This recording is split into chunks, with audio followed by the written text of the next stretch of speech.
Assalamualaikum warahmatullahi wabarakatuh. Perkenalkan, nama saya Melda Ariska, NPM 1804041100, Prodi Ekonomi Syariah kelas A, nomor absen 15, mata kuliah Fiskal dan Moneter Islam. Dosen pengampu Ibu Selvi Nuryasari, MEI. Baiklah, di sini saya akan menjelaskan makalah yang pertama yang berjudul dengan kebijakan moneter Islam dalam sistem keuangan ganda. Baiklah, di sini yang pertama saya akan menjelaskan tentang kebijakan moneter. Nah, kebijakan moneter mempengaruhi keseimbangan ekonomi lainnya. Pengaruhnya dimulai dari perubahan jumlah uang beredar yang kemudian mempengaruhi harga barang dan jasa. Perubahan harga akan mempengaruhi produksi yang kemudian mempengaruhi pendapatan masyarakat. Pengaruh ini diharapkan dapat meningkatkan perekonomian nasional. Oleh karena itu, kebijakan moneter merupakan suatu kebijakan yang penting di samping kebijakan fiskal dan kebijakan lainnya dalam perekonomian. Jumlah uang beredar di luar kendali dapat menimbulkan konsekuensi atau pengaruh yang buruk bagi perekonomian secara keseluruhan. Pengaruh yang buruk ini dapat dilihat pada kurang terkendalinya perkembangan variabel-variabel ekonomi utama, seperti tingkat produksi dan harga.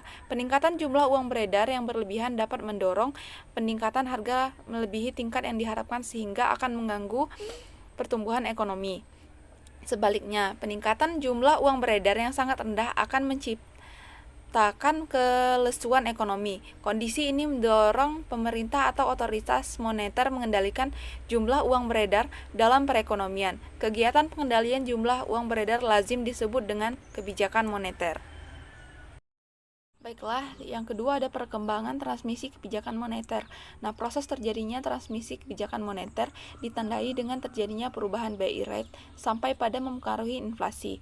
Proses ini menggambarkan tindakan bank sentral melalui perubahan-perubahan instrumen moneter dan target operasionalnya dalam mempengaruhi berbagai variabel ekonomi dan keuangan sebelum akhirnya berpengaruh terhadap perkembangan suku bunga, nilai tukar, dan harga saham di samping volume dana masyarakat yang disimpan di bank, kredit yang disalurkan pada dunia usaha, serta penanaman dana pada obligasi saham maupun sekuritas lainnya.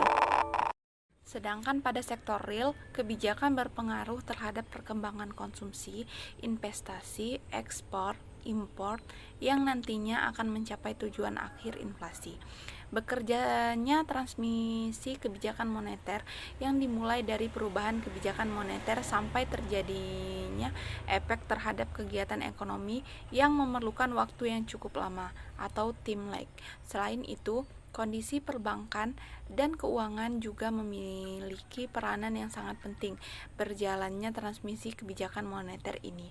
Diperlukan kesinambungan antara kondisi sektor keuangan, perbankan, dan kondisi sektor real yang sangat berperan dalam menentukan efektif atau tidaknya proses transmisi kebijakan moneter.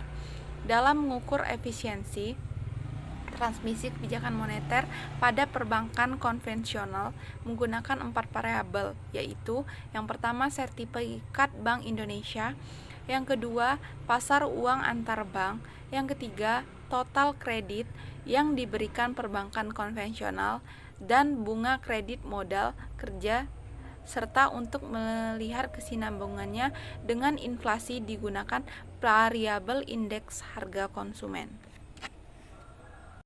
Ketiga, ada sistem moneter Islam dan sistem moneter konvensional. Pada masa kontemporer ini, dalam kerangka sistem perbankan ganda, hanya konsep bagi hasil saja yang menjadi pembeda antara sistem moneter konvensional dan sistem moneter Islam. Sistem moneter Islam dalam sistem perbankan ganda masih menggunakan uang fiat konvensional dan mengikuti fractional reserve banking system. Karakteristik suku bunga sendiri sangat berbeda dengan karakteristik dengan konsep bagi hasil. Suku bunga sebagai tingkat pengembalian pada sistem konvensional bisa ditetapkan kapan saja oleh otoritas perbankan dan pergerakan nominalnya bisa terlihat oleh masyarakat umum, sehingga menimbulkan kegiatan spekulasi, sedangkan konsep bagi hasil yang ditetapkan adalah nisbahnya dan nilainya relatif tetap sepanjang tahun, sedangkan tingkat pengembaliannya mengikuti hasil yang terjadi di sektor real. Artinya, return sendiri tidak ditetapkan secara eksogenus oleh otoritas perbankan syariah.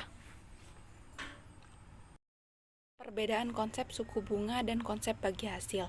Nah, sebagai alternatif sistem bunga, dalam ekonomi konvensional, ekonomi Islam menawarkan sistem bagi hasil atau profit and loss sharing. Ketika pemilik modal, surplus spending unit, bekerja sama dengan pengusaha atau deficit spending unit untuk melakukan kegiatan usaha. Apabila menghasilkan keuntungan, dibagi berdua. Apabila menderita kerugian juga ditanggung bersama. Sistem bagi hasil menjamin adanya keadilan dan tidak ada pihak yang tereksploitasi atau dizolimi. Sistem bagi hasil dapat berbentuk musyarakah atau mudharabah dengan berbagai variasinya. Nah, bank konvensional itu sistem returnnya adalah sistem bunga, yaitu presentasi terhadap dana yang disimpan ataupun dipinjamkan dan ditetapkan di awal transaksi, sehingga berapa nilai nominal rupiahnya akan dapat diketahuinya besarnya dan kapan akan diperoleh. Dapat dipastikan tanpa melihat laba rugi yang akan terjadi nanti. Nah, sedangkan bank syariah itu sistem returnnya adalah sistem bagi hasil, yaitu profit loss sharing, yaitu nisbah presentasi bagi hasil yang besarnya ditetapkan di awal transaksi yang bersifat fix, tetapi nilai nominal rupiahnya belum dapat diketahui dengan pasti melainkan melihat laba rugi yang akan terjadi nanti. Nah, itu dia perbedaan konsep suku bunga dan konsep bagi hasil. Nah, selanjutnya itu ada saluran transmisi kebijakan moneter. Seperti dikemukakan di awal, sejalan dengan perubahan struktur perekonomian dan perkembangan yang cukup pesat di bidang keuangan, terdapat sedikitnya 6 saluran, channel, mekanisme transmisi kebijakan moneter, yang sering dikemukakan dalam teori moneter kontemporer. Nah, keenam saluran tersebut meliputi saluran moneter langsung. Yang pertama itu ada direct monetary channel atau saluran suku bunga, interest rate channel, saluran harga aset, asset price channel, saluran nilai tukar, exchange rate channel, saluran kredit, credit channel, dan saluran ekspektasi, expectation channel.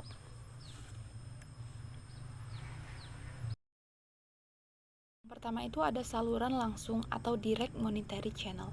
Nah, transmisi kebijakan moneter saluran langsung atau saluran uang atau money channel mengacu pada teori klasik mengenai peranan uang dalam perekonomian. Yang pertama kali dijelaskan oleh Fisher dalam teori kuantitas uang atau quantity theory of money.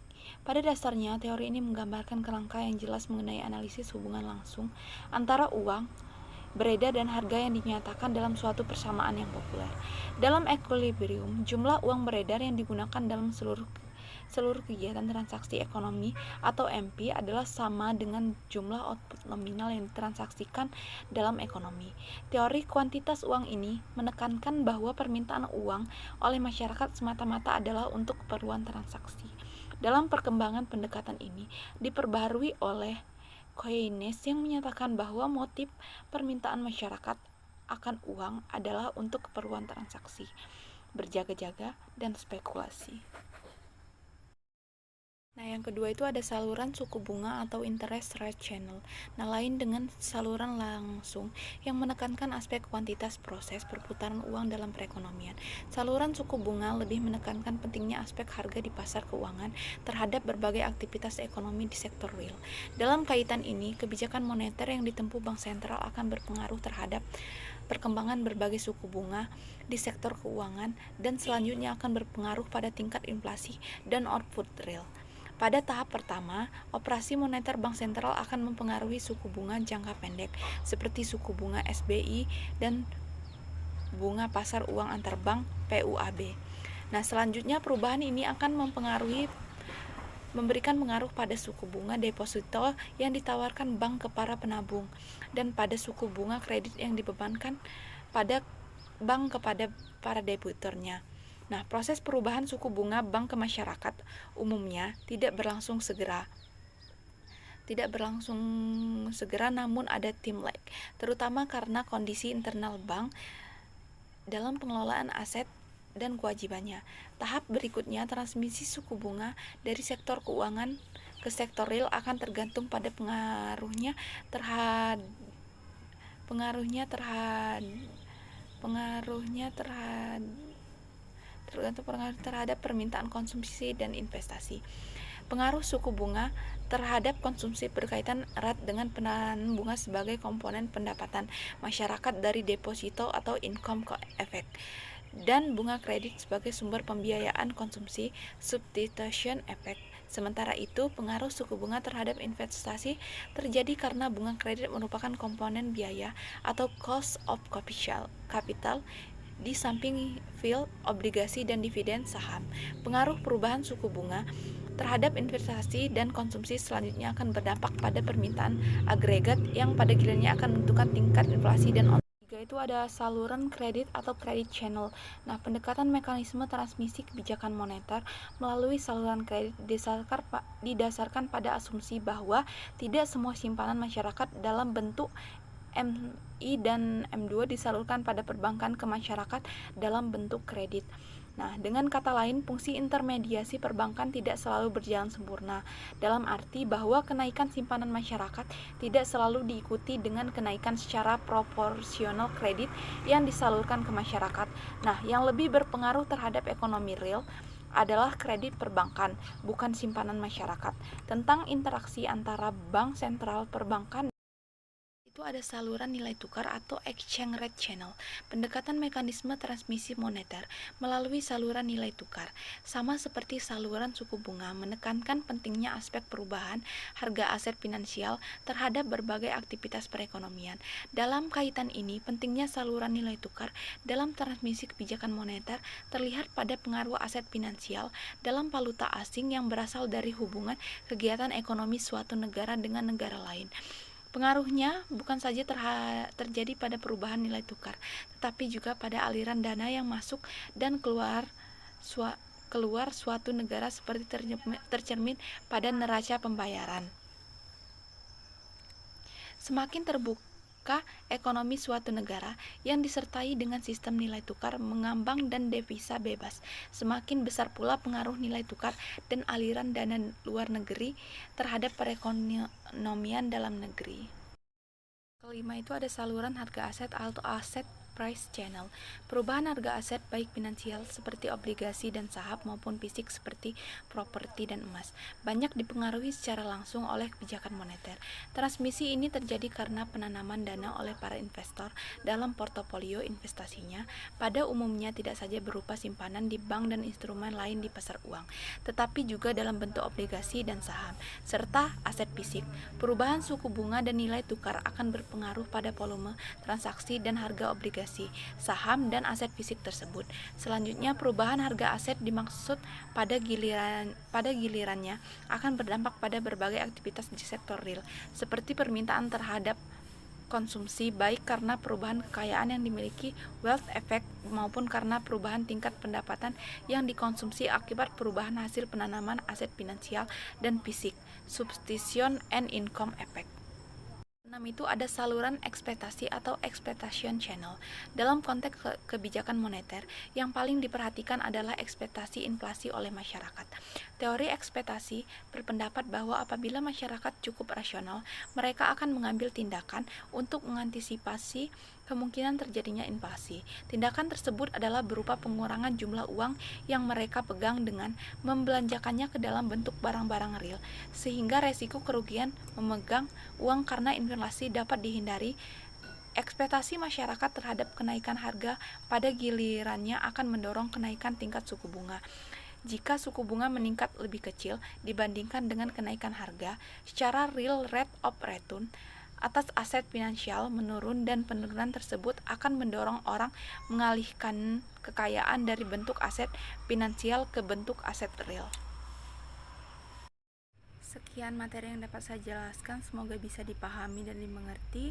Terima kasih. Saya akhiri, wabillahi taufiq wal hidayah. Wassalamualaikum warahmatullahi wabarakatuh.